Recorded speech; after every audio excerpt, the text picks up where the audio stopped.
Kami awali Kalimantan Barat. Komisi Pemberantasan Korupsi menetapkan Bupati Kolaka Timur Abdul Aziz beserta 4 orang lainnya sebagai tersangka terkait kasus pembangunan rumah sakit daerah di Kabupaten Kolaka Timur, Sulawesi Tenggara. Sebelumnya Abdul Aziz beserta 4 orang lainnya ditangkap dalam. Assalamualaikum warahmatullahi wabarakatuh. Untuk memenuhi tugas video mata kuliah pendidikan anti korupsi yang diampu oleh dosen Bapak Ali Sabana, kami kelompok 1 beranggotakan saya Rahman Putra Pertana, saya Maulandini, saya Bayi Intan Mutiara, saya Hasanah.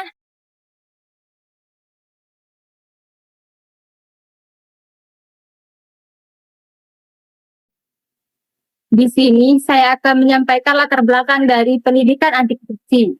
Korupsi merupakan salah satu masalah utama yang dihadapi oleh banyak negara di dunia, termasuk Indonesia. Korupsi tidak hanya merugikan negara secara finansial, tetapi juga merusak integritas institusi pemerintah. Untuk itu, cara yang paling dianggap efektif dalam pencegahan korupsi adalah pendidikan anti korupsi. Pendidikan ini bertujuan untuk menumbuhkan kesadaran, pengetahuan, dan anti korupsi sejak dini, sehingga dapat membentuk karakter masyarakat yang berintegritas dan jujur. Baiklah, saya pemateri kedua akan menyampaikan konsep pendidikan anti korupsi. Pendidikan anti korupsi merupakan suatu pendekatan pendidikan yang dirancang untuk meningkatkan kembali pemahaman dan kesadaran masyarakat mengenai bahaya dan dampak buruk korupsi, serta memberikan pemahaman dan keterampilan untuk mencegah dan memberantas praktik tersebut. Pendidikan ini tidak hanya terbatas pada pelajaran tentang aspek hukum dan etika, tetapi juga mencakup pemahaman dan karakter, sikap, moral, dan nilai-nilai yang mengutamakan kejujuran, keadilan, dan tanggung jawab. Komponen utama dalam pendidikan anti korupsi meliputi 4 macam, yakni yang pertama, pemahaman tentang korupsi. Artinya, siswa atau masyarakat hendaknya meningkatkan kembali pemahaman pada konsep, jenis, serta dampak negatif dari korupsi tersebut. Yang kedua, nilai-nilai integritas dan kejujuran, yaitu membangun karakter yang berlandaskan pada moral dan etika, seperti kejujuran, adil, dan tanggung jawab. Yang ketiga, peningkatan kesadaran hukum, yaitu memberikan pemahaman pada masyarakat. Dan yang keempat, pencegahan korupsi dalam kehidupan sehari-hari. Menghindari suatu perilaku atau hal-hal kecil. Saya dari pemateri ketiga akan menyampaikan apa sih tujuan pendidikan anti korupsi. Tujuan utama pendidikan anti korupsi adalah untuk menciptakan masyarakat yang sadar akan bahaya korupsi dan mampu menanggulangi praktik-praktik tersebut.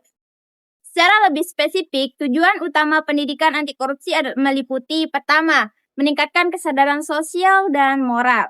Pendidikan anti korupsi ini bertujuan untuk meningkatkan kesadaran individu mengenai dampak negatif dari korupsi.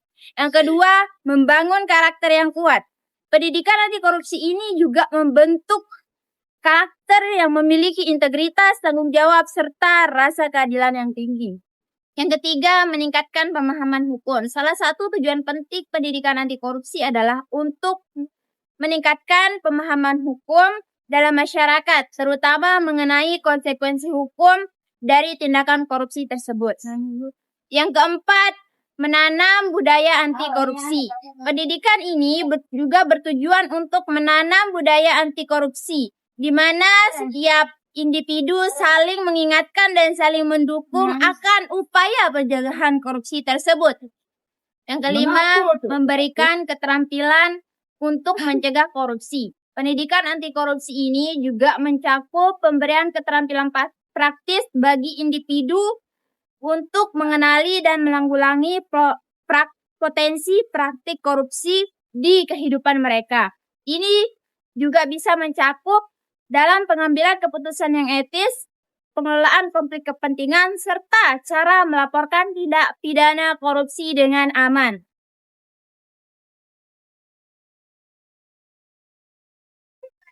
Saya pemateri terakhir dengan judul materi Strategi Implementasi Pendidikan Anti Korupsi.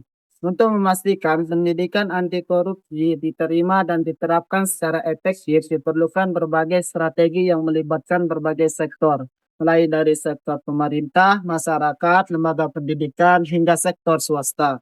Berikut adalah berbagai strategi yang dapat diimplementasikan dalam pendidikan anti korupsi. Yang pertama, integrasi dalam kurikulum pendidikan formal. Yang kedua, pelatihan dan pengembangan guru. Yang ketiga, penyuluhan dan kampanye masyarakat. Yang keempat, penggunaan teknologi dan media sosial. Yang kelima, kolaborasi dengan lembaga anti korupsi. Yang keenam, menerapkan prinsip transparansi dan akuntabilitas. Itulah tadi tugas video dari kami. Jangan lupa like, komen, dan share. Assalamualaikum warahmatullahi wabarakatuh. Terima kasih. Pajak dari rakyat, pajak dari